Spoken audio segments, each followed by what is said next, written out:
Hello, mathematicians. It's Miss Armgart. Today we're talking about ratio tables. So let's get into it. Number one, we are going to review what you saw with mid-school math, where we had Kellermans and Sharmas trying to figure out how many clones so that they could avoid their work. So you saw in that video that a ratio table, so the number of K's to the number of S's, shows common ratios that are related by a common factor. Again, those factors are the important part. So, what factor gets us from 3 to 60? So, 60 divided by 3 gives us 20. So, whatever we do to one side of the ratio table, we also have to do to the other side. So we multiply both of those by 20. 2 by 20 is 40. 3 times 20 is 60. We keep the same ratio, the same proportion, but now we know that if there are 40 clones of Kellerman, there's going to be 60 clones of Sharma. We can also see this on a graph. So the ratio table can be graphed to show the same information. The first thing to notice, number one, labels are super duper important. So our x-axis down here, our horizontal axis is the x, is the number of Kellermans. The y, the vertical, so I think like the tail of the y goes up and down, are the number of Sharmas. So here, if we have 2 Kellermans, we will have 3 Sharmas. If we have 6 Kellermans, we will have 9 Sharmas. You'll notice that these numbers over here do not fit on our graph. That's okay. They should still follow that same line. If we were to make the graph bigger, we would see that straight line because we're keeping the same proportion. We're keeping the same ratio. We're using common factors to scale up by the same amount. So if your numbers don't fit on the graph, that is okay, folks. Don't panic.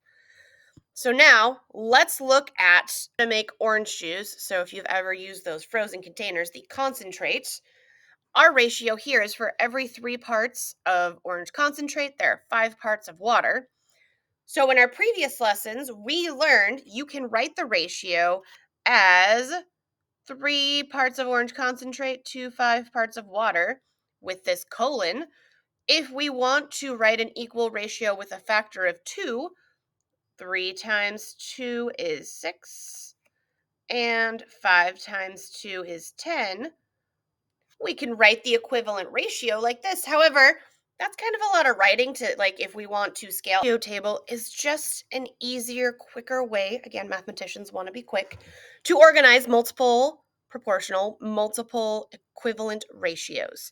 So you'll see here we still have 3 parts of orange concentrate to 5 parts of water. This is our original ratio, so there's no common factor. However, if we wanted to scale up, we now have 10 parts. We know our original ratio was 5. The inverse operation of multiplication is division. So we get 2. Our common factor here is 2. 3 times 2 is 6. Our new ratio is 6 parts of orange concentrate to 10 parts of water. So I want you to do that same process for the rest of the table. Pause the video. When you come back, there will be answers, so make sure you check your answers. So hopefully you found all of the common factors and missing pieces. We're now going to graph them because the graph will show the relationship. It should be a straight line. We are going to do this through what's known as ordered pairs in math, or X with a comma followed by a Y, to show this relationship. So in this example, orange concentrate is X and the water is Y. You'll see here we have them as the pair. So we're just copying from our table. So our original ratio, 3 parts of orange to 5 parts of water, 6 parts of orange to 10 parts of water, 9 parts of orange to 15 parts of water, and 12 parts of orange to 20 parts of water. So all we've done is copy that table, put them in the parentheses, the brackets, to form ordered pairs. Well, now we can graph these by going X and then Y. So our first pair, 3, is between 2 and 4, That will be on the X. Remember, the X is the horizontal. That's your first number. We go up 5 spaces from there, which there is no 5. We have 6 and we have 4. So between those two is 5. We put our first up. All right, 6 and 10. We go from 6 to 10, place a dot. And 9 and 15, again, 15 is between. When we connect the dots, it should form a straight line. That is our proportional relationship. As you change one, the other changes the exact same. So if when you graph you do not see a straight line, go back to your ratio table, check your ratios. Did you make a mathematical error? If we want to compare two things, like now we want to say not just how do you make the orange juice, but which orange juice is stronger, we need to find a common multiple. We need to have something of equal value with a common multiple. So you'll see here juice A starts out with 3 to 5, like our original.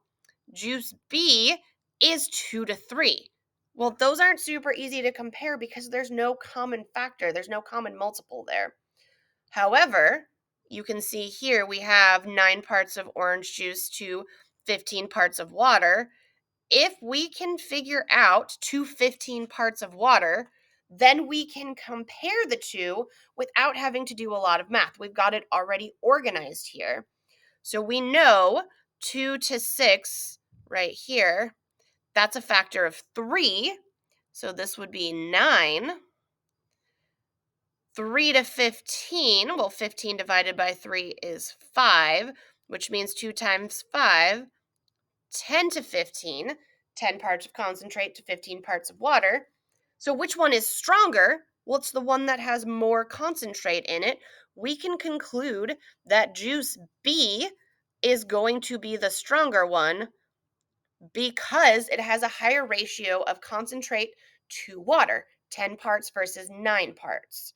So, ratio tables are just a really great way to organize multiple ratios to make sure that you are keeping the same scale, the same factor for all of it. Now, as we have reached the end of the video, mathematicians, don't forget to fill in your examples and staple this into your journal. I am Miss Armgart saying happy solving.